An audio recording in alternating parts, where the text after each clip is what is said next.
Okay, it's working now. Perfect. All right, I don't know if we have to say our names because maybe it's different, but I'm Michaela, just in case she needs to know that. Do you guys want to say your names or do we have to do that? I think it would go because whenever you turn it in, it should be under the group. Okay, perfect. I was just required to do that for a class, so just double checking. Okay, we'll get started. All right, briefly describe your physical or cognitive domain intervention assignment from lesson 11 and 12. If your partner from the assignment is present, you can do this together. I don't think I had a partner, so. Yeah, I don't think we had a partner on that. Okay, so delete that last part. So just briefly describe your physical or cognitive domain intervention. I can start. So my physical domain, I actually thought this was super interesting. I can't see you guys right now just because I switched over to my discussion board right now. Mm-hmm. I liked physical domain a lot because I didn't think of so many that other people did. But one that was interesting, one that I just really liked about my own was just like exploring. Because there's so much to do with exploring. So there's so many opportunities and strengths that can go with that. We also can do a lot of interventions for like the family. And I really liked that like you can join it together, not just one person. If there's a struggle, you can add in like the family, your friends. You can just do so much with it. So I thought it was kind of cool. Mm-hmm.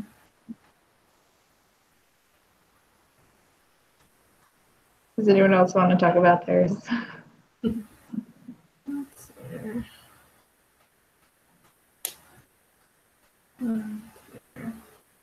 Well, oh, you go ahead. Is it talking about the thing that we researched for this week? Or is it talking about our discussion board from last week? So it's talking about our discussion board. So you have to go back to like lesson 11 and 12 to like the discussion boards and basically what you wrote. Just talk about what you liked, didn't like, just describe it basically. I like doing the physical part one too, mostly because it's more like you can notice something more when someone's having a problem physically. If they're having it constantly, it's in their mind and you can't like understand it without them being able to tell you what's going on. And so when there's something physical, you can know what's going on, and that way you can help them faster than if you had to figure out what it was first. That's true.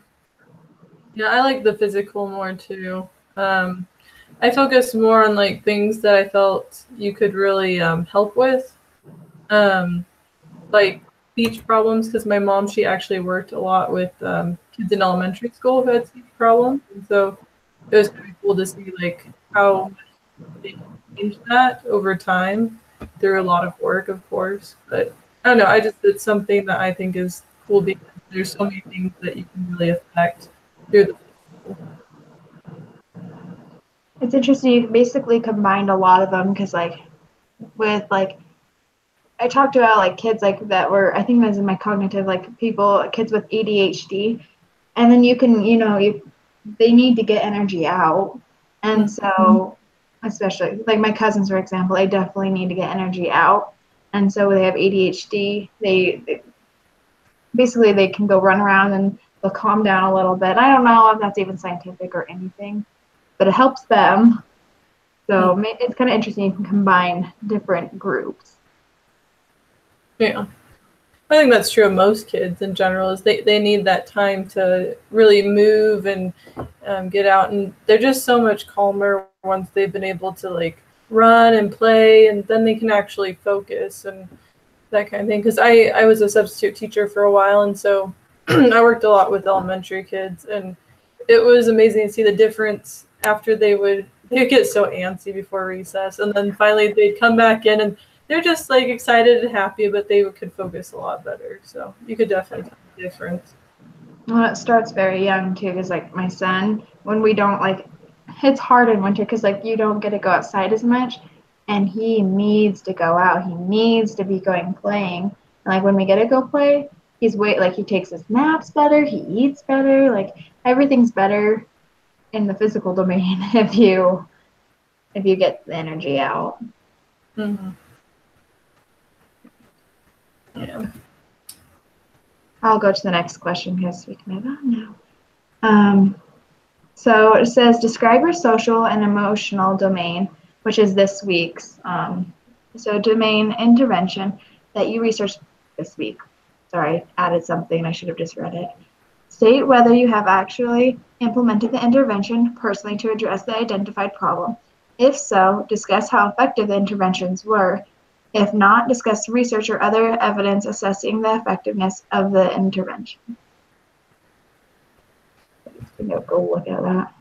Yeah. I guess I'll start on that one because so I took friendship problems because that's a pretty common problem that children have.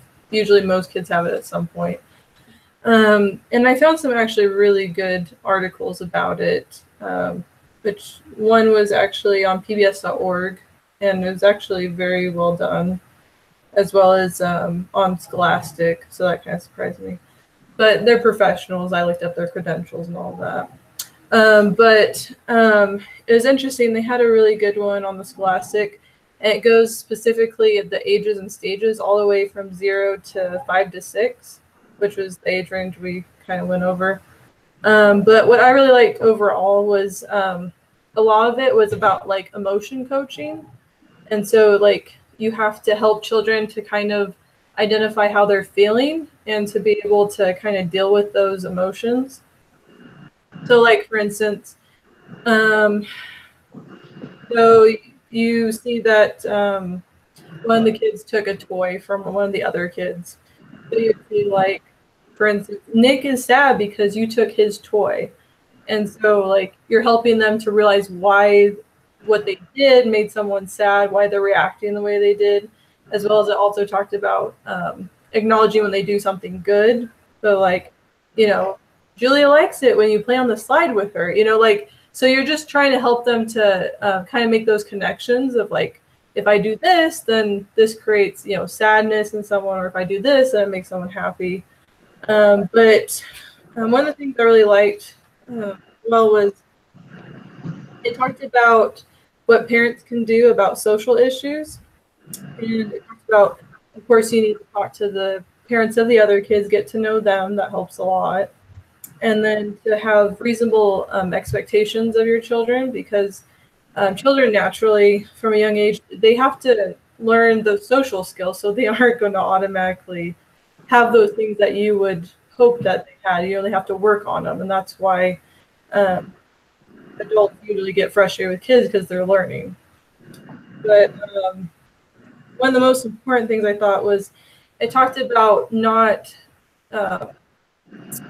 fixing your kids' problems, but making sure that you talk with them to help them learn how to get through their problems. Which is harder than you think. Yeah, it is hard. Yeah, it takes practice. But what I liked was they said help with coping instead of pain. So like if your child came home and they were sad about something, you don't just focus on like, oh, what happened? You know, like, are you okay? Like, of course, you know, like you're worried about them. But like they said to ask what they've done to solve the situation. Like what have they done specifically to help them like focus on like, oh, like I need to, you know, try and figure out how to solve this. And then you'll ask them like compliment their efforts and try to help them like brainstorm things that they can do. Because it talked about a lot of times as adults, we try to step into situations to fix it, but rather we should hold back a bit and try and see if they can figure it out on their own. Because I've seen that myself. Is, you know, you're just like, oh, I want to fix this, but it talks about it's actually healthy for them to learn how to deal with it themselves, because that's how they learn and they're able to succeed later on. And so I don't know, I just really like that a lot, because it really does help a lot. Because I realize looking back, my mom did that with me a lot. I would, you know, tell her my problems, and she's like, well, what can you do? Like, you know, and she'd help explain how the other person probably felt and why they were doing whatever it was. And so it helped me to like take a step back and realize like, oh, like it's not as clear as I think it is, and I need to think this through. So anyway, that was my intervention thing. That was really cool. Oh, it just started echoing. Is it echoing on your guys' side? I don't think so. I don't want to talk so it's echoing so fast. I'll just talk super fast. I really liked yours. Not echoing anymore. Oh, okay, good. That was like awful. I did not want to talk. I can just say mine actually. So it says you can either do whether you actually implemented it or how you did yours. But kind of cool thing for mine is I talked about anxiety and fear, and I did it with my nephew. I have a million nephews, so one of them I did it with. But he has such anxiety. We went to the beach like 2 years ago, and like he had such anxiety about the waves, he couldn't even get like near the water. Like at the farthest part of the sand, that's where he was staying. And so they've had these issues and like continuously. But since we did this interview at the beginning, they decided to get a dog for him because he has a huge fear of dogs. And so he got to pick out the dog. It was a puppy. It's a huge puppy. It's a German Shepherd Husky, and it looks bigger than most dogs. It's huge. But so like he was super anxious about it at first, and like so they would like kind of keep her away from him, like slowly been bringing her in, and now like they're actually friends, and it helped a lot of his anxiety now, and he actually wants to pet her and actually wants to be around her. They're hoping like the dog will actually help him, like when he is stressed he can just go to her. So it's kind of cool that the anxiety and like was able to like be implemented from our interview talking about it. So it's kind of cool. That's cool. Yeah, that's my story. So the social/emotional domain intervention that I did this week was autism, and it's really close to me because my nephew has autism, and I have a couple of cousins that are on the spectrum as well. So it's something that anytime like I have a chance to research it for any project, I'm like, ooh, that's an easy one. I've been researching for like all of university for it. And it benefits you in your actual life too. And I can use it all the time. So the first, I found 2 articles. One is from the Australian parenting website, and the other one is from the Autism Speaks website. And I really liked the Australian parenting one because it like went through. Sorry, I'll pull it up on my phone so that I don't have to keep looking back and forth on my computer. I love the Autism Speaks website actually. It like goes through different interventions. Like there's behavioral, developmental, combined, family-based, therapy-based, medical, and alternative ones. And then when you click on it, it like shows different things that parents can do to help. And so I picked one of those because it was Easter and everyone was over. So I thought, the perfect time to trap you, and he won't even care. And so I picked the family-based ones. And so I focused on like there are some family members that like purposely just annoy him just to see how he'll react. And so my main focus this week, well, they were only there for a couple hours, but my main focus was to like not follow him around, but stay close enough.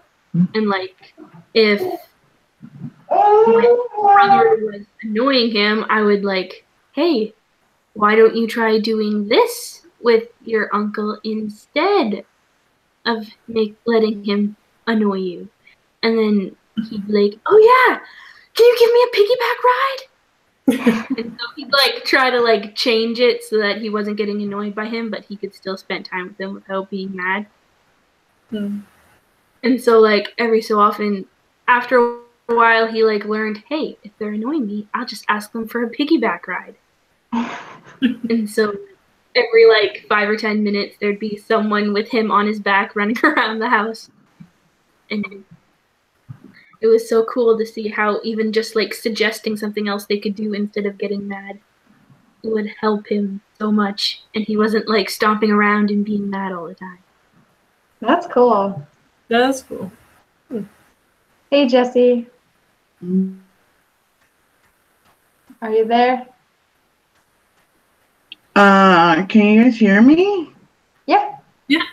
Okay, I'm sorry. My camera's acting weird. I don't know why. So I think you can only see my picture, right? Yeah. Okay. Yeah, my camera's acting weird, guys. I'm so sorry. I don't know. First it's my internet, now it's my laptop, and oh my gosh, I am so sorry. My thing has not worked sometimes too. Google, this thing is rough in general. Yeah.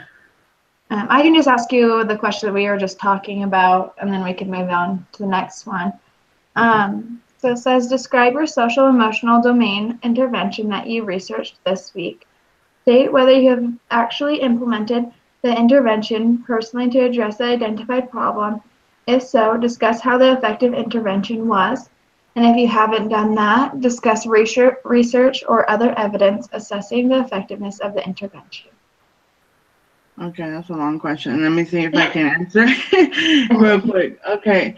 So social, okay. I'm not sure. I was really confused because I thought I'm still even confused because I tried to do the assignment last night and then whatever, you know.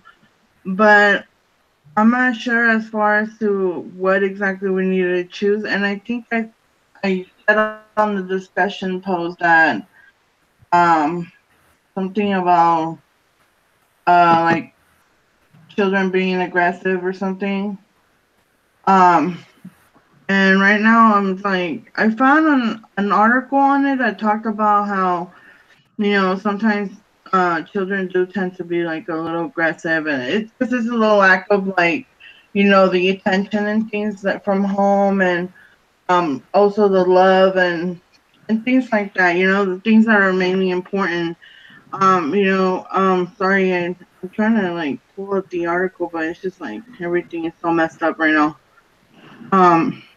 So I mean, I think I even said something about that on the on the discussion post myself, like that, you know, children do tend to be aggressive because they lack that need of love, or you know, back home they have so many problems they have to be dealing with, you know, so that's why they tend to act out, and like, and so parents don't really pay attention to it, and teachers really need to, you know, make sure that, you know, that if they do see a child that acts out like that, you know, that they're able to like communicate with parents and, you know, let them know, or, you know, just intervene in however possible that they can as a teacher as well.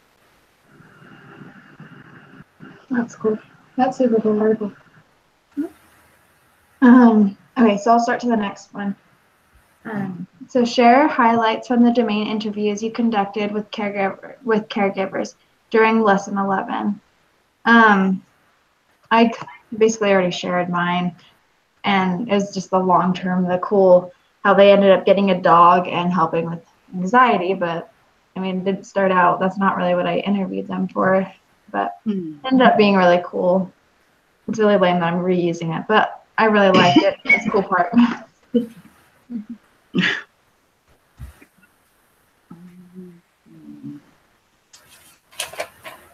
Okay, well, I guess for mine, I interviewed people who actually worked with children. And one thing that I liked was they talked about how a lot of problems can be addressed with the help of the parents, of course. And they talked about how the parents, they can work a lot with the schools a lot of the time, and how that helps a lot, especially with children that act out. And I thought it was interesting because gave the example of there was a child who was acting out at school and was being aggressive physically, and so they had to intervene and just, you know, talk to them, of course, and but that because of the parents not having any kind of discipline, it kind of fell through. And so it just kind of showed the importance of, you know, the parents being able to work with the teachers, because if you don't have both sides going together, then it just doesn't balance right, and it's hard for the child to be able to act well at school if they don't have that expectation at home. So I thought that was a good point, was that it's important for both to be in balance, school and home.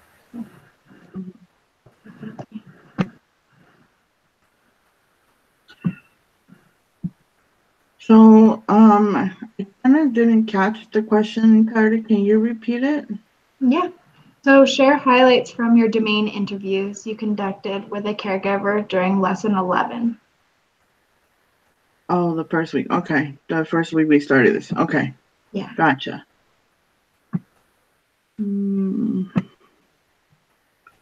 So that's under the physical one. Mm-hmm. Okay.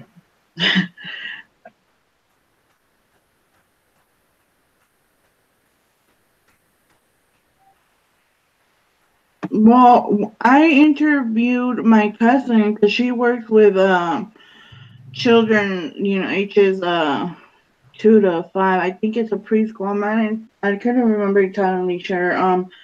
But she did mention like one of the big things that they need to, like, you know, look over for the kids as well as, you know, like their nutrition and things like that, because it's one of the main factors that they need to, like, you know, make sure that they're eating and things.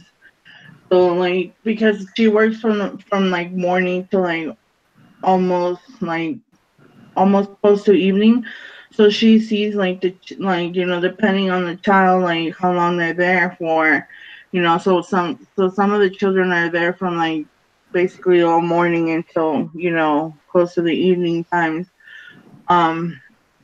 And what she does is she, you know, she makes sure that they're eating their breakfast and their lunches and, you know, and snacks, because I don't think they serve dinner, because that's not how late they're open till.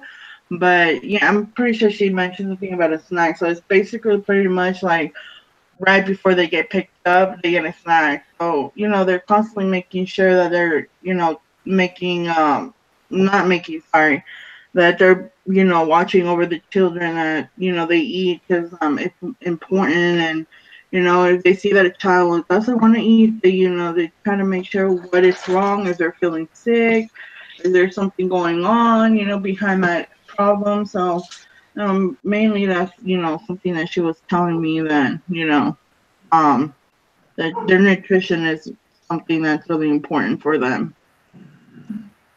For sure.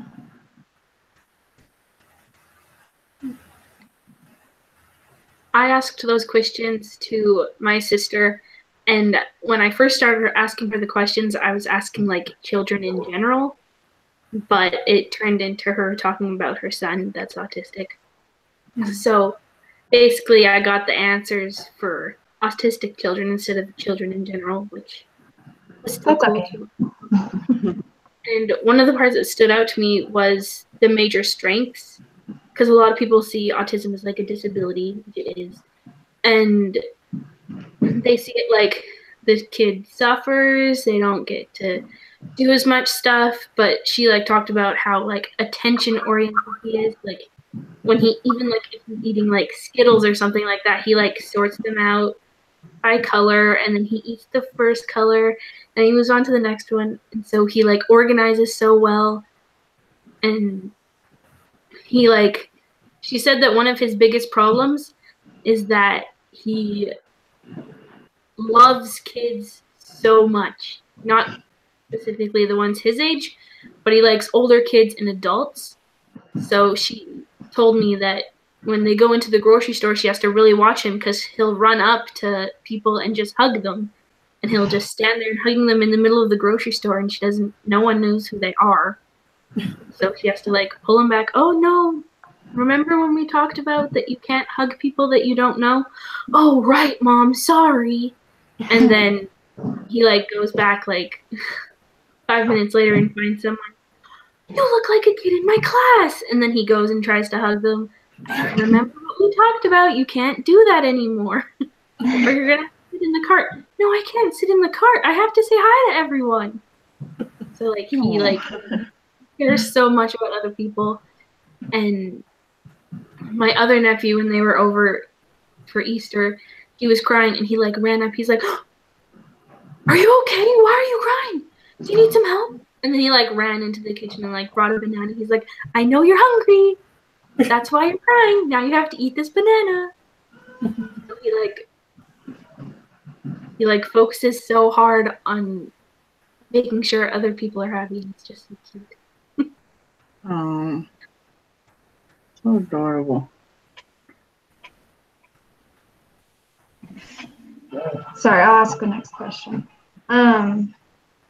So it says, attempt to identify common elements of effective intervention targeted to different problems in different domains. And one of you guys can start because I've started a couple times. You want us to identify interventions? Is that what you said? Yeah, some interventions that it says an attempt to identify common elements of effective interventions targeted to different problems in different domains. Okay, so basically we should give like an example of one of each. Should we do that? No, so like how they basically all connect. How Okay. the interventions are. I can start it. I was just looking at mine. A lot of them are basically a good teacher, a good parent, or a good, like, having a good source of someone to support them and listen to their issues and understand their issues. And like one of them I was looking at, like, I talked about anxiety, but also the over talking. I mean, I definitely am good at over talking.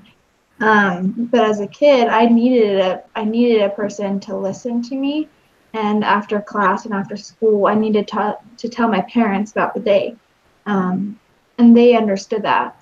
And my brother, on the other hand, he's a lot more quiet, and he just didn't need at the same point. And so understanding who you are and who your child is and what they need is super, super crucial. And I feel like that's a huge huge way of intervening is figuring out what they need. And like, I needed someone to talk to me. Yeah, I'd also say a lot of it can be intervened with physical. Like, I've noticed that a lot of things, like, if they can get some kind of exercise, so if they're in like some kind of sport or just something that's physical, it helps with a lot of different areas. So I just think that's kind of interesting is, like, for instance, ADHD, they need to be able to run, they need to be able to have something to get all that energy out. And there's just so many different things that really benefit when you do exercise. It helps to focus better, helps you to be able to do better in school, and usually helps you to be able to deal with people better in general because you get to realize how to interact with others. So there's a lot of things with just interaction with people and being able to move.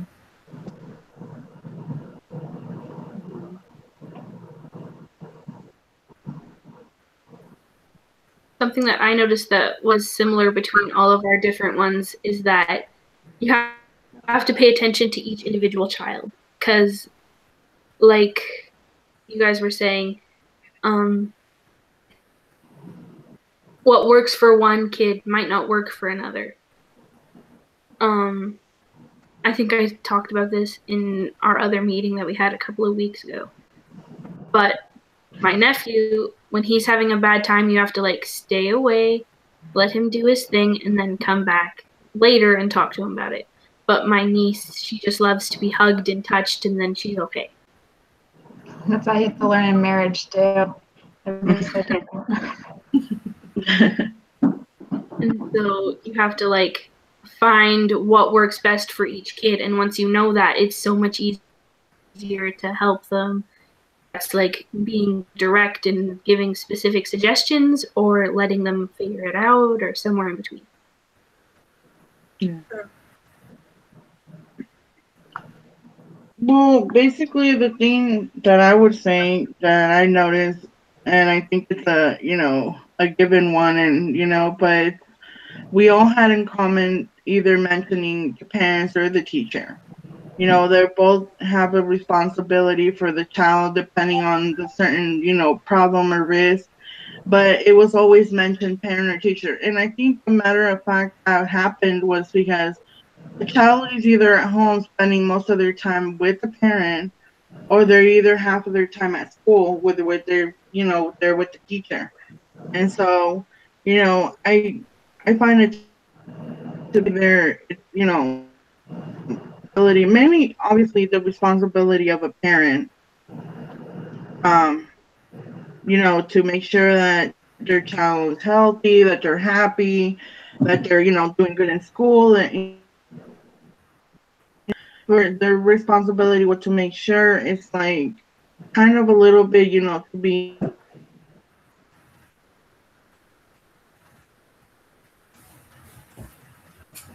Yeah.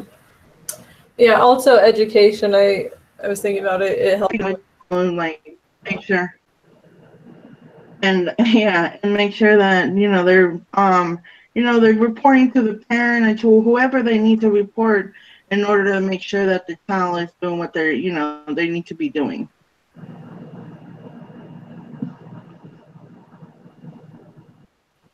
But again, sorry.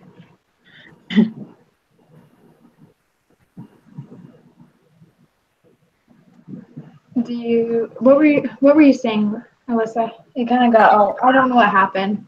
Oh, anyway, I was saying that education's a big part of it as well, because just looking at all the different issues, like if I was just a normal parent and hadn't really gone, through school over this particular subject matter, I'd probably be lost on a lot of different subjects. And so it'd be really important to find good books or people specialists, different things like that, that would be able to help you to understand those specific issues and problems so that you can actually deal with them and to really help the child the best way that you can. Absolutely. Okay. The last thing is just conclude by sharing your best general insights or suggestions about effective intervening to foster optimum development. Does anyone want to start with that? I just have one thing. I know that we mentioned that mostly, for the interventions, they would be like, having the parent or teacher and things like that. But I also realize that it's important in certain situations to get like professionals involved, either medically or like a therapist or counselor, because sometimes a child can be so much open to a certain person. Maybe they don't want to be completely open to their parent or something, and so getting them that counselor or something to talk to may get them to open a little bit more, and so that we're able to know exactly what's going on with the child's life. And because I know that if you're a parent, obviously you care about your child, so you do whatever it is to make sure that they're being happy, they're healthy, and things like that. So also with like when if you're dealing like with a child who's overweight, your direct thought is going to be, okay, maybe get a nutritionist involved and see how I can help my child, to better implement like healthy meals and stuff like that. And I just have to set an example as a parent, So that's basically just a main thought that I had. That was basically what I was gonna say. I think you really do. Like, if people need help, I think that's what I've learned. It's okay to get help, and like in all three of the areas, we talked about all the different ways, and constantly, it was like a teacher or a parent or a doctor or yoga. There's so much. And there was one that someone wrote that I didn't even think about, but there's so many programs that like you were in low income from like the very beginning one, the cognitive. A lot of people were low income, and so then there are opportunities like WIC or EBT or I don't know all the programs, but a lot of the programs, it's okay to go ask for help and go try to get help, because that's why it's there. Especially right now. I mean, we're all in college, poor college students, having kids. You're broke as heck. It's okay to ask for help. Mm-hmm. That was something I learned, definitely, and I completely agree with you, Jesse. I'd say the biggest one for me with any kind of intervention is you have to make sure that the child knows that you care about them and that you listen to them, because that's usually when you'll actually find out what's going on, and they'll actually care about what you're saying and they'll listen. I realized that when I was working with kids is that they could tell that I cared about them, and so that's why they would listen to me, and they realized I wasn't just someone who was there who had to be there, but I was there because I cared. And so it made a huge difference. I felt that they actually, you could tell that all of a sudden they're like, oh, like they do care. So I guess, I'll do what they say and I'll listen to them, because they're not just talking to me. They actually are listening to me. So that seems to make a big difference.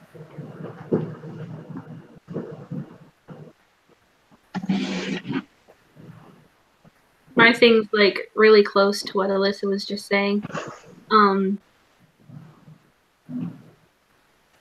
Sometimes one of the best things that you can do is to actually help your child, because my sister is on the spectrum as well, and she didn't see that my parents were like trying to help her.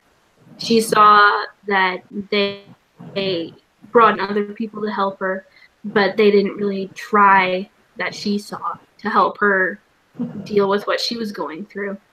And so I think that if you like show the kids that you're actually trying to help them, and that because they know that there's something off, and so with your help, and there's a lot of different articles and stuff to read and ways to research different ways to help them. That one website had like at least 10 different ways that you can help just in one little area of their life. That's perfect. So last thing, I just need one of you guys to basically summarize the highlights from our group conversation. And it's just supposed to be like 1 or 2 minutes. And it says include what you have learned and the conclusions drawn. This summary will help your instructor to evaluate your discussion. So does one of you, or do one of you guys want to summarize?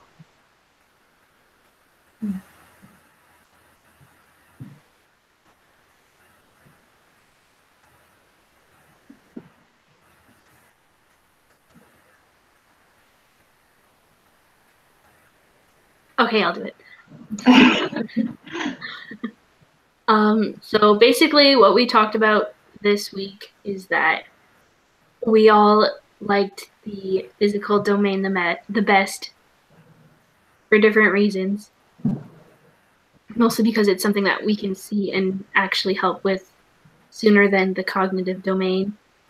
And then we talked about the different domain interventions that we did and what we learned through our research. And then we talked about the different things that we learned from our interviews that we did. Some of us chose family members, and some of us chose people that are professionals in their fields. And then we talked about that some of the most common elements of effective interventions were the relationships that parents and teachers have with their children, and the importance of showing that you care for them when you're trying to help them. Anything to add to that really, really short summary? That was perfect. I really think that was. I mean, we all connected what we were saying, especially like the highlights of things and the insights and suggestions. Because I mean, I think we all learned basically that it's okay to get help. It's okay to love the child and have the child make sure that they know that you love them and whatnot. So I think we've all agreed on pretty much everything. Yeah. Yep. Perfect. The live is off. We're officially done.